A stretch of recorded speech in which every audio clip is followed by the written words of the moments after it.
Hello to everyone! For today's video, ayan, so mamimili tayo ng good for 1 month na budget. Ayan, so pakihula na lang po kung saan po kami pumunta ng grocery store. Ayan, so malayo po yan sa amin. Sa nakikita nyo guys, yan pong pinapasukan namin na grocery store ay hindi mo man naman masasabi na kompleto talaga siya ng Filipino food or Filipino product. Pero syempre, mayroon din naman mabibili. Ayan, kagaya niyang nakikita nyo, masarap yung mga yan. Gawa rin po yan ng Pilipino. Kumplito po sila sa mga ganyan. Mayroon yang kalamay, mayroong biko, basta. Ayan, ayaw ko na lang banggitin kung ano yan kasi nga po, bawal nga po yan banggitin. Ayan guys, so masarap siya. Hindi pa nga nabayaran, no? Ningat-ngat na. Sobrang gutom. Kasi po galing po kami ng trabaho. And then dumiretso kami dyan. Siyempre, walang kain ng hapunan. O, diba? Ayan, guys. Masasabi ko lang po pala, guys, sa mga baguhan na kagaya ko. Kung ayaw nyo po madismaya, so wag nyo na lang po tingnan ang inyong dashboard na namumula or ang inyong monetization. Ayan. So, ang lagi nyo pong tingnan ang inyong violation or mga ganyan or profile recommendation. Ayan, lagi nyong tingnan yan. Kagaya ko kasi guys, ayan, lagi kong tinitingnan yung profile recommendation ko. Ayun, nakita ko doon, meron akong plug content. Babuti na lang at nakita ko talaga agad. Ang pukusan nyo muna ngayon guys ay yung pagpo-post. Magsipag po sa pagpo-post ng Reels. And then mag-live po kayo ng 1 or 2 hours or more than. Ayan, nasa inyo na po yan. And then syempre dapat consistent tayo mag-post na kahit na ano, 'di ba? Kung anong mga talent natin or kung anong mga gusto natin na gawin. Ayan po, 'di ba? Magsipag po muna, 'wag isipin agad-agad ang pera or ang kita or ang sweldo, 'di ba? Hindi 'yun makukuha hangga't hindi ka nagsisikap or kung hindi ka nagsisipag, 'di ba? Ganoon naman, 'di ba? Sa trabaho din, kung hindi ka magtrabaho, so wala kang sasahurin, oh. Parehas lang din yan, kaya magsipag po muna tayo. Ayan, so noon nung bago pa talaga ako, nadismaya din ako, nakaranas din ako ng pagkadismaya, pero siyempre binaliwala ko lang yon. Kasi iniisip ko lang, try lang natin, di ba? Malay mo balang araw, someday, o di ba? Wala namang nakukuha agad-agad eh. Lahat naman pinaghihirapan. Ayan lang masasabi ko guys. Huwag nyong laging tingnan, okay? Kung ayaw nyong masaktan. Charot. Ayan guys, sa nakikita nyo guys, mayroon pala dyan pancit canton. Ayan, kompleto yung kanyang flavor. Mayroon din dyan cup noodles. Ayan, sa nakikita nyo may cup noodles guys. Ayan, gustong gusto ko yung noodles na sotanghon. Ayan, parehas kami ni Mestresh. O, diba? So, medyo nagtitipid tayo kasi syempre, dalawa lang ang kinuha ko dyan ng cup noodles. And then, kumuha din ako ng biskwit. Ayan. So, marami silang sell. Kaya dyan talaga kaming namamalengke or namimili ng mga kailanganin namin kasi minsan talaga maraming sell dyan.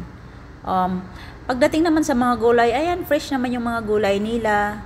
Mayroon din sila kung anong mayroon sa Pinas, mayroon din sila dyan. Diba? Sa nakikita nyong Nova na yan, ayan, nakasale din yung Nova. Kaya syempre, kukuha din tayo ng isang peraso. Diba? Tigi-isa lang talaga, no?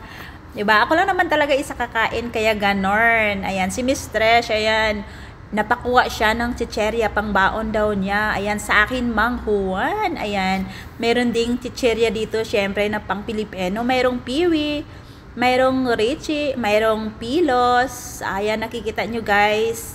Yan ang mga Filipino product, yung iba dyan. Di ba nakahalo dyan? Ayan sa baba. May barbecue, mayroon din isang kulay green, iwan ko kung anong nun. Mayroon din dyan sardinas. Charot. Di ba? Mayroong ligong, may 5-5 tuna. Kahit malayo po ito sa amin, so dinadayo talaga namin kasi dito lang kami makakita ng mga Filipino product, na mga food or mga pagkain na Pilipino, gawang Pinoy, or may mga restaurant din po dito. Yan, sa tabi-tabi lang nito. Mayroon po sa taas. Basta, guys, makikita nyo naman, guys. Diba?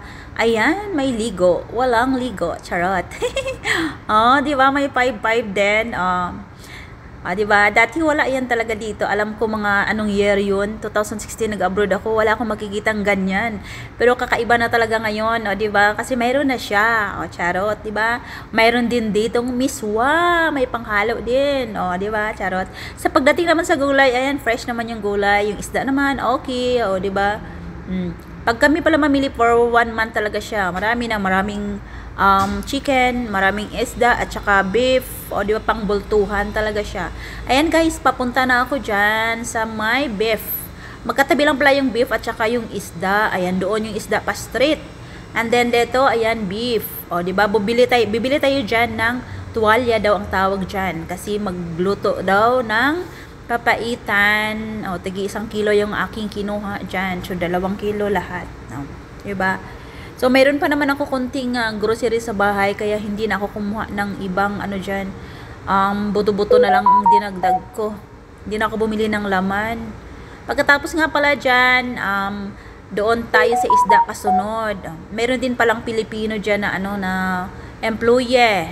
Diba? Yung ibang lahi pala marunong ng magtagalog. Sa nakikita nyo guys, okay naman yung isda, fresh pa naman from the Saudi Sea. Charot, ayan. Mahilig po kami sa ulo, kaya ayan, kumuha si Mistress ng ulo, kumuha din ako ng ulo. Ayan, may alimasag, diba? Ang pagdating pala guys sa isda, hindi mo masasabi na kompleto talaga siya.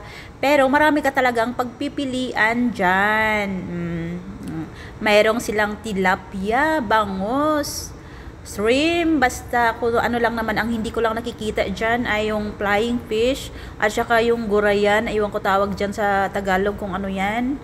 And then basta yung ibang isda dyan wala akong nakita, pero marami siyang pagpipilian. Ayan, pang paksiw na isda guys, bisugo, merong hasa-hasa, mayroong mulmul dyan, diba? Mayroong danggit, diba? Charot.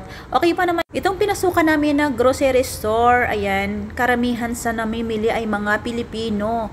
Pagdating ng katapusan or first week of the month, ayan, sobrang dami dyan. Sikipan yan dyan, and then halos, yung pagdating sa mga isda, medyo pili na. Siyempre, mas okay mamili pag yung wala masyadong tao, kagaya yan ang pagpunta namin ni Mistress, wala masyadong tao. Diba kasi wala pang sahuran. Ayan. So nakikita niyo mga isda guys. Diba medyo pa, fresh pa. From the Saudi mga Arabic fish din yan. Charot. Ayan na guys. Thank you for watching. Ayan, follow for more. God bless. Ayan, ingat-ingat po ang lahat.